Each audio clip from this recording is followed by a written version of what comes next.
Praise the Lord. இன்றைய பலப்படுத்தும் வார்த்தை ஏசாயா 60வது அதிகாரம் 2வது வசனம். Isaiah chapter 60 verse 2. உன்மேல் கர்த்தர் உதிப்பார், அவருடைய மகிமை உன்மேல் காணப்படும். The Lord will arise over you and his glory will be seen upon you. ஹல்லேலூயா. இன்றைக்கு கர்த்தர் உங்களுக்கு அவருடைய வல்லமையை கொடுத்து உங்களை கொண்டு பயன்படுத்த போகிறார். இன்றைக்கு அநேகர் இயேசு கிறிஸ்துவை பற்றி தெரியாமல் இருக்கிறாங்க. அநேகர் ஏதோ ஒரு பிசாசின் பிடியில கட்டப்பட்டு இருக்கிறாங்க.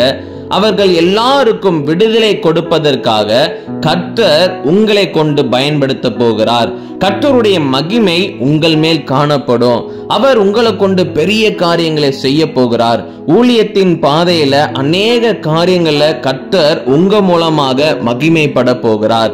கர்த்தர் அநேகருக்கு சுவிசேஷத்தை அறிவிக்கிற பாத்திரமாக உங்களை கொண்டு பயன்படுத்த போகிறார். நீங்க ஜெபிக்கின்ற பொழுது அநேகருக்கு விடுதலை அவர் தரப்போகிறார். கர்த்தர் உங்கள் மூலமாக அநேக ஆத்துமாக்களை ஆதாயம் பண்ண போகிறார். அதனால இந்த நாள்ல உங்களுடைய வாழ்க்கையை கர்த்தர் கரத்துல விட்டு கொடுங்க, ஒப்பு கொடுங்க. கர்த்தாவே எசப்பா, என்னை அர்ப்பணிக்கிறேன், என் மூலமாக நீங்க மகிமைப்படுங்க. கர்த்தாவே எசப்பா, அநேக ஆத்துமாக்களை தகப்பனை ஆதாயம் பண்றதுக்கு என்ன நான் அர்ப்பணிக்கிறேன்னு சொல்லி கர்த்தர்கிட்ட அர்ப்பணித்து ஜெபம் பண்ணுங்க. நிச்சயம் கர்த்தர் உங்களை கொண்டு பயன்படுத்த போகிறார். அவருடைய மகிமையை நீங்கள் பார்க்க போறீங்க. நம்ம எல்லாரும் கண்களை மூடி ஜெபிக்கலாம். எங்களை நேசிக்கிற நல்ல தகப்பனே, ஆண்டவரே இயேசுப்பா, சுவிசேஷத்தை அறிவிக்கிறதுக்கு பிள்ளைங்களை தெரிந்து கொண்டதுக்காக நன்றி செலுத்துகிறேன் அப்பா. இதனால ஆண்டவரே பிள்ளைங்களுக்கு ஒரு பலன் கொடுங்க, உங்களுடைய வல்லமையை கொடுங்க, வரங்கள் கொடுங்க இயேசுப்பா. நீங்க தகப்பனே இயேசுப்பா பிள்ளைங்களை கொண்டு பயன்படுத்துங்க. இயேசுவின் மூலம் ஜெபிக்கிறோம் எங்கள் ஜீவனுள்ள நல்ல பிதாவே.